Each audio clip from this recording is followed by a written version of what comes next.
Alexander Isak stuck in Liverpool time warp and Graham Potter decision may speak volumes.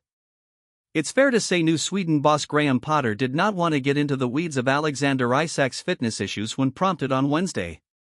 The former West Ham United, Chelsea and Brighton manager is set to take charge of his first match on Saturday when the struggling Swedes are hosted by Switzerland at the Stade de Genève. And ahead of that World Cup qualifier, Potter was asked about the status of Liverpool's £125 million man. "Alexander is here," Potter confirmed.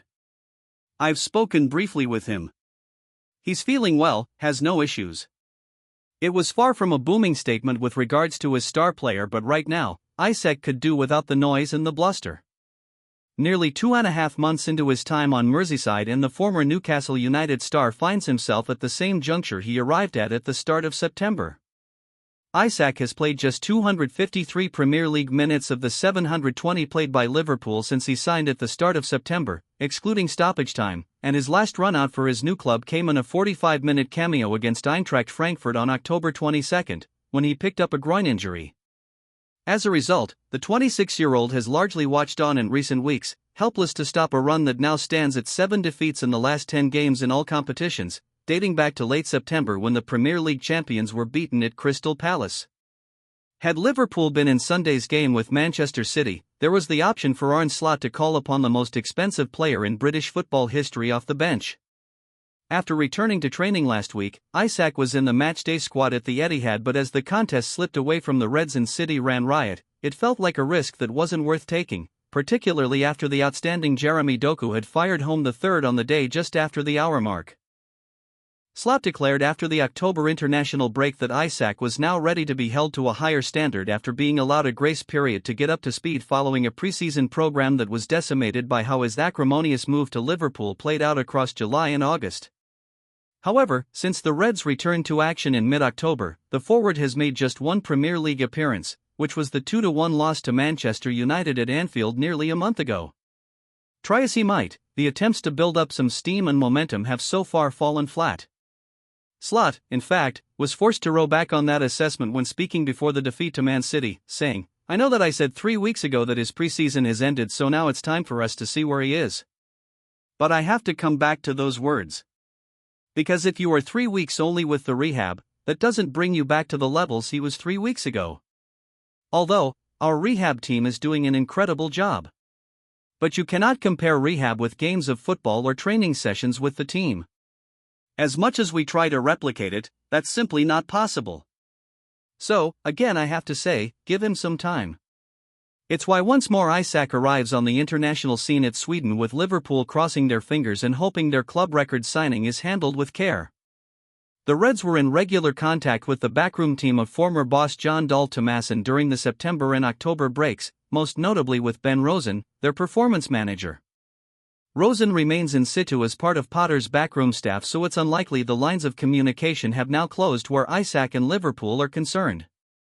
But at a time when Sweden are in need of positive results, with their World Cup qualification in the balance, the temptation to use their main man over the next week or so must be great for a new manager looking to start on the right foot. Potter's plans will become clearer later in the week when he previews Saturday's game in Geneva, but the Reds will be keen to ensure he is delicately handled. If Isak features in both games against Switzerland and Slovenia, he will have made more World Cup qualifier appearances than Premier League by the time he returns to Merseyside at the back end of next week for the visit of Nottingham Forest. It's a small snapshot into how things have been in the early going, even if Slot will rightly counter he has been signed for 6 years and not 6 weeks. Isak's Liverpool career might feel like Groundhog Day in its early weeks, in need of minutes, away on international duty, and the attention over the state of his fitness growing. 5 Liverpool players who have already qualified for World Cup and where Reds are playing this week. 5 Liverpool players have already booked their places to the 2026 World Cup, but plenty more can still make the cut, with 13 others having the opportunity to take their nations to next year's biggest football party. Being held between June 11 and July 19, the competition takes place in 3 countries, with the joint hosts being United States of America, Canada, and Mexico. With the tournament expanding from 32 teams to 48 for the next edition, there are plenty of places up for grabs that some of Liverpool's senior players might be eyeing up. So far, 28 countries have qualified before the final round of fixtures, and for others, there are the potential of playoffs to follow early next year. Liverpool players who have already qualified. 5 of Liverpool's international stars have already been able to celebrate, knowing their squads will be off to the 3 host nations next year. Japan skipper Wataru Endo was the first to secure his side's place, whilst fellow international captain Mohamed Salah also led his Egypt team to qualification. It will be the winger's second international tournament in 6 months, with the African Cup of Nations starting at the end of this calendar year. Under England boss Thomas Tuchel, Curtis Jones has been more involved in the plans for the Three Lions, though an injury-disrupted early season has left the midfielder out of the squad for the upcoming fixtures. Jones will hope he gains enough minutes in Arne Slot's side to aid his chances of being included for England next summer. Meanwhile, 2 of the Reds' South American contingent are also looking towards the World Cup, as reigning champions Argentina, with Alexis Mac Allister in their midfield, have qualified, while Alisson's Brazil side also making it through. Who else could qualify? With the final round of qualifying fixtures on the horizon, there are still plenty of Liverpool's senior squad on the brink of being included in next year's tournament.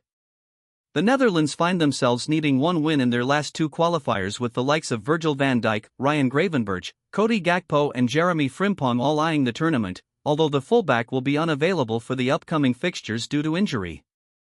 For Ibrahima Konate and Hugo Ekitike, their French squad find themselves in the same situation, with a singular victory over the next few days being enough.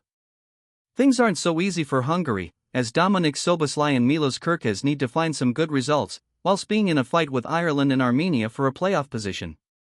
Florian Wirtz's Germany lead the way in Group A, but 2 wins could still be needed, with a potential clash with Slovakia as the final game, which might prove to be the decider, as they both currently sit on 9 points after 4 matches.